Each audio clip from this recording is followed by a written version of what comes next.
palavra chakra vem do sânscrito e significa roda de luz, também conhecido como centros vitais, fulcros energéticos ou centros de força. Geralmente são visualizados por videntes e clarividentes como campos em forma de redemoinhos, com a aparência de uma flor, com pétalas irradiantes e coloridas. O nosso corpo é regido por esses centros, que vibram em sintonia uns com os outros ao influxo do poder diretriz da mente, estabelecendo um veículo eletromagnético no qual o pensamento vibra em circuito fechado antes de exteriorizar-se. Cada célula do nosso corpo pode ser considerada um motor elétrico ou diminuto centro vital. O complexo humano é formado por centenas de chakras, que são classificados como mínimos, menores, maiores, secundários, principais e primordiais. Esses centros de força desempenham diversas funções, dentre elas a de reger as atividades fisiológicas dos órgãos a eles relacionados. Levando em conta as várias escolas que estudam o tema, definimos como primordiais 10 centros: o coronário, o cerebral ou frontal, o ágina, o laríngeo ou da garganta, o cardíaco, o gástrico ou solar, o esplênico, o umbilical, o genésico ou sexual e o fundamental. Na animação, vemos a parte anterior e posterior de cada chakra, que juntas formam um só órgão. Esses centros de força giram em alternância, repetindo o sistema de respiração num movimento permanente de emissão e absorção de energia. O giro é sincronizado e complementar entre o chakra anterior e o posterior. Os chakras são formados por microtúbulos, que são estruturas ocas, compostas por inúmeros blocos de moléculas idênticas. Esse elemento base, aqui aumentado milhares de vezes, junta-se a outros microtúbulos, formando uma complexa rede capilar. São microtúbulos menores que se inserem em microtúbulos maiores, num processo sucessivo. São justamente esses microtúbulos de diversos tamanhos que dão ao chakra a aparência de pétalas. Aqui vemos um exemplo dos microtúbulos maiores. E aqui, microtúbulos menores preenchendo os microtúbulos maiores.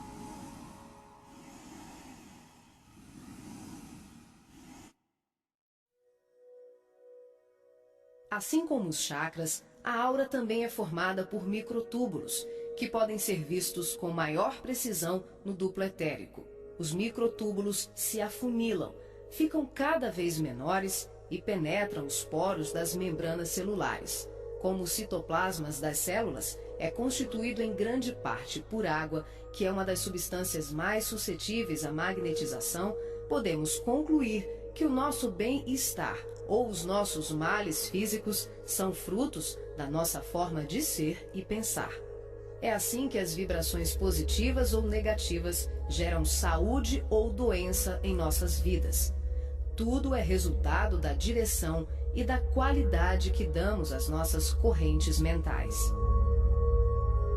Nessa animação, vemos através da aura e dos corpos. Os chakras estão ampliados e representados como lunetas se expandindo. Podemos observar o sincronismo das camadas mais externas com as mais internas. Temos os campos ligados ao corpo mental em amarelo, ao corpo astral em rosa e ao duplo etéreo em azul. Os centros de força das camadas superiores envolvem completamente os centros das camadas mais densas. Cada parte da luneta está contida na outra. Os microtúbulos maiores são preenchidos pelos menores.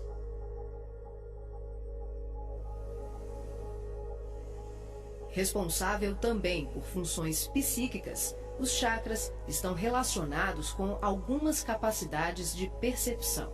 São núcleos importantíssimos em vários processos mediúnicos, formando uma rede complexa de assimilação, armazenamento e emissão de vibrações ou energias mentais ou sutis. Os centros de força podem ser considerados portais dimensionais, por onde fluem as correntes mentais que assimilamos e emitimos em regime de sintonia durante as diversas manifestações medianímicas.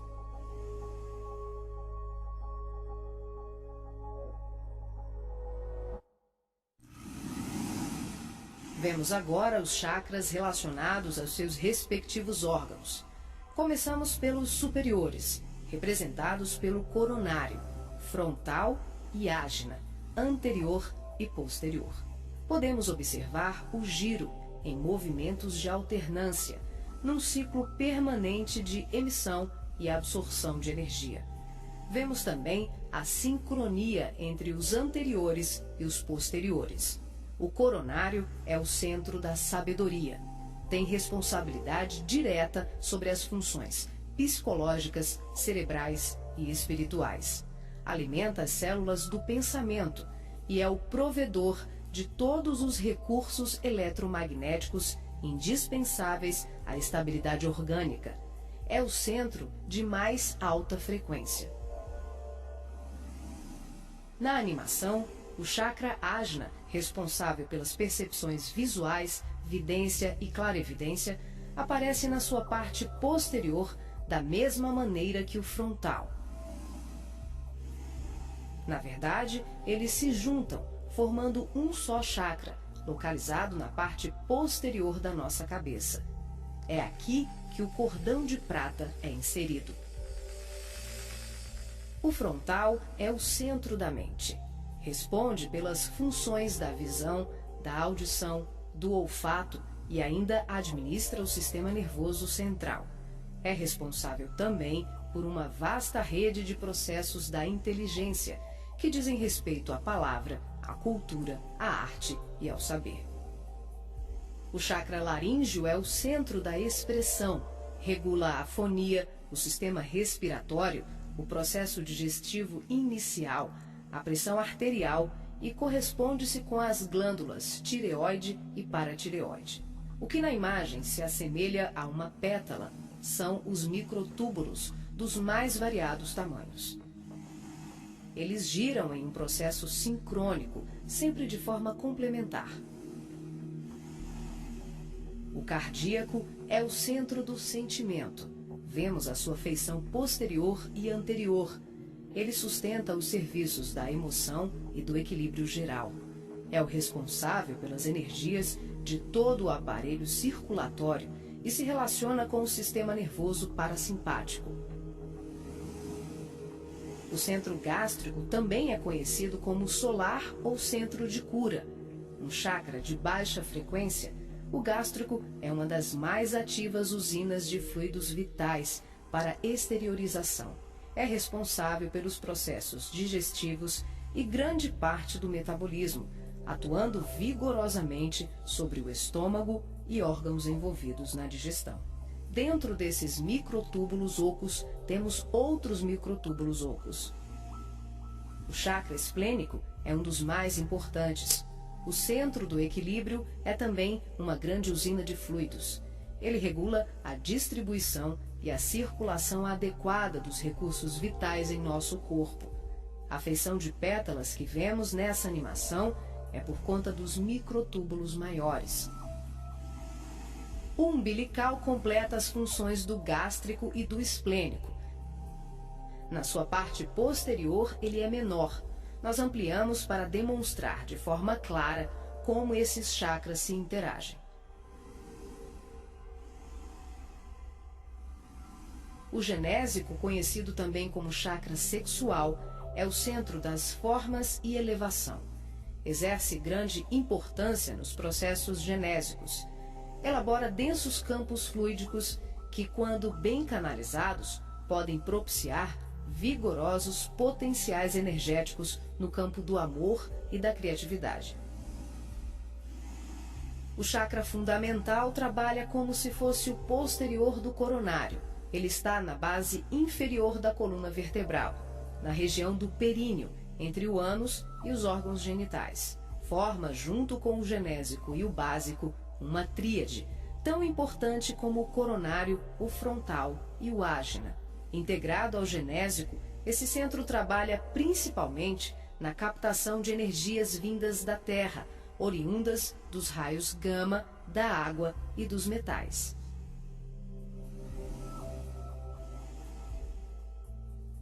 Nessa animação, representamos o processo de desdobramento dos diferentes corpos. Vemos aqui a projeção ou saída dos corpos sutis do homem. O corpo físico permanece. O duplo etérico, o corpo astral e o corpo mental se exteriorizam. Os fios coloridos dão enfoque ao funcionamento dos cordões fluídicos, que são os responsáveis pela interação entre os corpos. Para ressaltar os fluxos mental, emocional e vital, subdividimos o cordão de prata, que assimila todos os fluxos, em 3. O cordão de prata propriamente dito, que liga o corpo físico aos demais corpos sutis, aqui representando apenas o fluxo mental. Em amarelo, o detalhamento do fluxo emocional.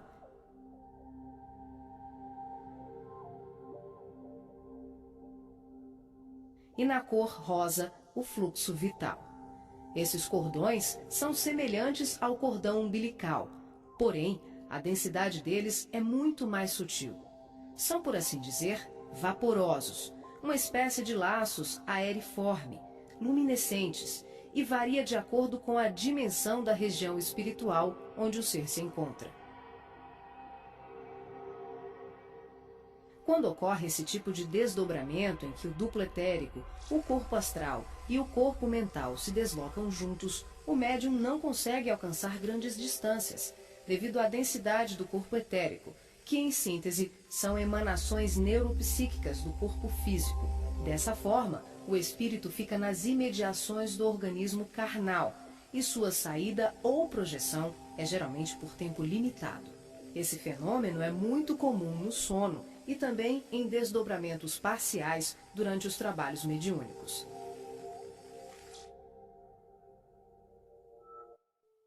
Nesse exemplo de desdobramento, a projeção se inicia com a exteriorização dos 3 corpos sutis, o duplo etérico, o corpo astral e o corpo mental. Em seguida, o passivo devolve ao corpo físico os eflúvios vitais, conhecidos em seu conjunto como duplo etérico, que tem como uma de suas funções assegurar o equilíbrio entre a alma e o corpo de carne, garantindo o calor indispensável à colmeia celular. Desembaraçado dos veículos mais densos, corpo físico e duplo etérico, o médium se desloca com o corpo astral, envolvido pelo corpo mental e pelos outros corpos mais sutis, aqui não representados. Ao devolver as energias neuropsíquicas, o médium projetado fica, por assim dizer, mais leve e ágil, o que lhe permite uma melhor condição de trabalho e observação, além de lhe possibilitar o deslocamento para regiões diversas. Ele pode viajar para qualquer lugar do espaço, incluindo o plano físico e o extrafísico. O corpo astral, envolvido pelo corpo mental, fica permanentemente conectado ao corpo físico pelo cordão de prata, que também é conhecido como cordão fluídico. Trata-se de um laço, um feixe energético extremamente flexível e expansível, que é formado de microtúbulos, a exemplo dos chakras, e mantém um fluxo energético bidirecional entre os corpos densos e sutis. Esse fluxo vibratório de nutrição faz com que o espírito perceba, de imediato, tudo aquilo que possa vir a ocorrer ao corpo físico durante o desdobramento. Na volta, podemos observar como ocorre a reentrada dos corpos mais sutis, na conjugação com o corpo físico e etérico. Aqui temos o desdobramento do corpo mental. Os 3 corpos saem. O médium devolve ao corpo o duplo etéreo e apenas o corpo mental se projeta. A animação demonstra que em qualquer tipo de desdobramento, os corpos permanecem conectados entre si através do cordão de prata e dos fluxos energéticos. Em relação ao corpo mental, ocorre muito mais um fluxo mento-emotivo que propriamente um cordão densificado, como mostra o vídeo. Esse tipo de projeção permite ao médium se deslocar para qualquer lugar do universo com uma percepção muito maior visitando regiões astrais e mundos superiores que estão bem além das colônias de transição, geralmente descritas na literatura espírita. O corpo mental é o envoltório sutil da mente. Tem a forma ovalada ou ovoide, que define o formato da totalidade da nossa aura. O mental também é o responsável pela formação do corpo perispiritual ou corpo astral. É o corpo que permanece quando perdemos os demais corpos, por avanço evolutivo, por desequilíbrio profundo, como na ovoidização ou em operações atinentes a certos renascimentos na crosta terrena. É por essa razão que os espíritos que perderam os corpos mais densos, corpo físico, duplo etérico e corpo astral, por monodeísmo, permanecendo envolvidos apenas pela túnica mental, são chamados de ovoides ou esféricos. Essa animação exemplifica como se dá a interação por expansão da consciência, sem que haja nenhuma dissociação dos corpos densos e sutis. As percepções dos mundos astral e mental, além das comunicações mediúnicas especiais, como a recepção de correntes de pensamentos, podem ser realizadas sem que haja o desdobramento de nenhum dos nossos corpos.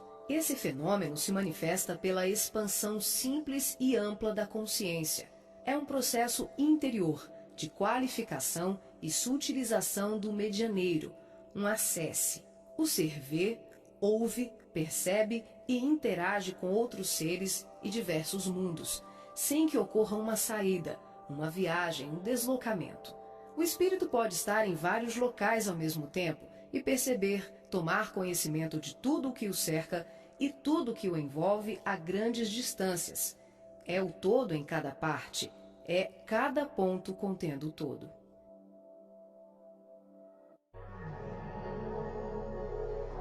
Nessa animação, visualizamos os espíritos revestidos apenas pela túnica ou corpo mental, após a perda do corpo astral ou perispiritual, quando tomamos a parte pelo todo. São denominados pelo espírito André Luiz de esferoides ou ovoides, tristes mentes humanas sem apetrechos de manifestação, verdadeiros fetos ou amebas mentais, que são utilizados por mentes criminosas e perversas em processos obsessivos, tecnicamente organizados, tanto em relação aos desencarnados como encarnados. Geralmente se apresentam em forma ovalada, da dimensão de um crânio humano de aspecto gelatinoso, com características amorfas e colorações que variam de um acinzentado escuro ao negro e ao avermelhado. A perda do corpo astral ou ovoidização são atinentes a vários processos, que vão da reencarnação à sublimação do espírito. Aqui, focalizamos o sentido inferior dessa ocorrência, quando a personalidade desencarnada continua no além-túmulo, o cultivo das ideias de ódio, vingança, autodestruição, culpa, egoísmo, apego vicioso, gerando uma fixação monodeística, que é a tendência da consciência de fixar o pensamento em uma só ideia, provocando alterações fisiológicas e anatômicas no veículo perispiritual. As partículas mentais circulam em circuito fechado pelo campo da aura e são absorvidas pelos chakras, provocando a assimilação de forças degradantes pelas células perispirituais, que passam a operar em regime de desequilíbrio, até que pela repetição incessante e de longo curso de tal mecanismo, o ser gasta, por assim dizer, o seu corpo astral ou perispiritual, ficando revestido apenas pelo corpo mental. Como a mente é o fundamento organizador de todos os nossos tecidos grosseiros e sutis, as cristalizações do pensamento em circuito fechado, em verdadeiros processos de auto-hipnose, de ondas negativas, de ódio, mágoas e diversos outros sentimentos de baixa vibração, acabam gerando uma atrofia do corpo espiritual da criatura em desequilíbrio, perdendo temporariamente o desenho humano. Os ovoides, quando são atraídos e localizados por mentes perversas no campo da aura de encarnados ou desencarnados, passam a viver em regimes simbióticos com suas vítimas, absorvendo-lhes as forças psíquicas em movimento automático de sucção, à semelhança de vários parasitas encontrados na natureza, levando à desorganização das estruturas psíquicas daqueles que lhes sofrem ação doentia. Dependendo das parcelas de créditos e débitos entre os litigantes de tão triste quadro, as relações vindicativas podem se prolongar para além da morte física do hospedeiro. Essas obsessões dolorosas não são ocorrências raras, mas processos comuns provocados pela ignorância e paixões daqueles que permitem enovelarem-se nas teias do ódio e da vingança. O caminho dos ovoides, em tão triste condição, é a esfera do recomeço, as reencarnações na crosta terrena ou em setores outros de vida congênere, tal qual a semente destinada à cova escura para trabalhos de produção, seleção e aprimoramento.